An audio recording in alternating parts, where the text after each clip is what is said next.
आप सभी का स्वागत है यूट्यूब चैनल। आज सब्जेक्ट भर अग्रीमेंट का पार्ट नंबर 2 है और पार्ट नंबर 1 नहीं देखें आप लोग देख लीजिएगा, ठीक ना। चलिए, हर एक एग्जाम पूछता है, चाहे एसएससी हो चाहे डिफेंस हो, कोई भी एग्जाम हो पूछेगा जहाँ इंग्लिश पूछता है। चलिए, एसएससी के लिए लाभदायक है, NDA, CDS, air force, navy, ICG सब के लिए बहुत ही यूजफुल है। देखिए, इफ टू सब्जेक्ट, यदि दो सब्जेक्ट आर ज्वाइंड, यदि दो सब्जेक्ट ज्वाइंड बाय एंड, अगर दो सब्जेक्ट एंड से जुड़ा हो तो पुलर वर्ब का यूज होगा, पुलर वर्ब का यूज होगा।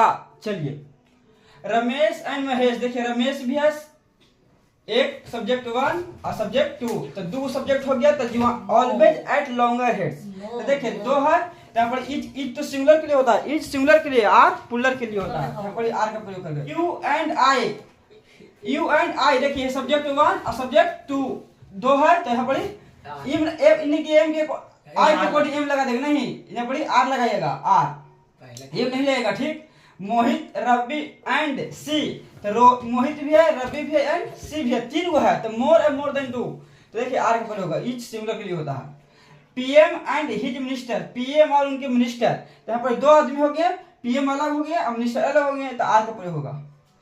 सॉल्ट एंड फ्लोर, देखिए नमक और आटा, तो दो हो गया, नमक अलग है आटा अलग है, तो यहाँ पर आर का प्रयोग होगा। देखिए, दो अनकाउंटेबल नाउन एंड से जुड़ेगा तो पुलर वर्ब का यूज होगा। देखिए दो, इनकी सोचे कि अनकाउंटेबल सिंगुलर का प्रयोग नहीं, अगर एक रहता है अनकाउंटेबल तो सिंगुलर का प्रयोग होता, लेकिन दो को अनकाउंटेबल नाउन जुड़ेगा तो वहाँ पुलर वर्ब का प्रयोग होगा। जैसे कि वाटर अनकाउंटेबल नाउन है, ईयर भी अनकाउंटेबल नाउन है, लेकिन जुटल कोई से एंड से, तो यहाँ पर इज का प्रयोग नहीं होगा, आर का प्रयोग होगा, ठीक। चलिए देखते हैं नेक्स्ट, ये देखिए टाइप नंबर 2 है, ठीक।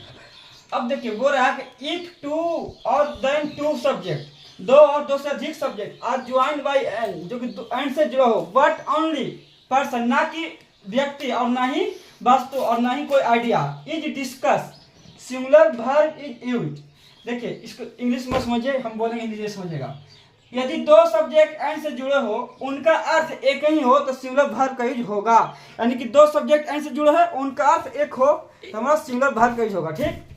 देखिए, art and culture, part and parcel, science and technology, lime and soda, peace and prosperity, drinking and driving, power and influence, trade and commerce, peace and harmony, ebb and flow, culture and tradition, mind and soul, heart and soul, permission and approval, plan and agenda, bag and baggage, सबका एक ही मकसद, एक ही अर्थ होता है, represent and idea and hence singular verb is used, यानी सिंगुलर वर्ब का यूज करके। देखिए जैसे कि स्लो एंड स्टडी, तो नियंत्रण करना होता है, तो एक ही अर्थ हो रहा है, दो को जुटल तो एक ही अर्थ हो रहा है, तो स्लो एंड स्टडी का मतलब एक अर्थ हो रहा है, तो सिंगुलर सब्जेक्ट हो गया, तो सिंगुलर सब्जेक्ट हो जाएगा तब सिंगुलर वर्ब हो जाएगा, तो बीन्स हो जाएगा।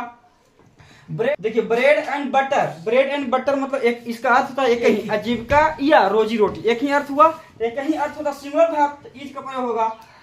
फ्री टास्क, फ्री टास्क मतलब होता है difficult task, to earn in this rat race.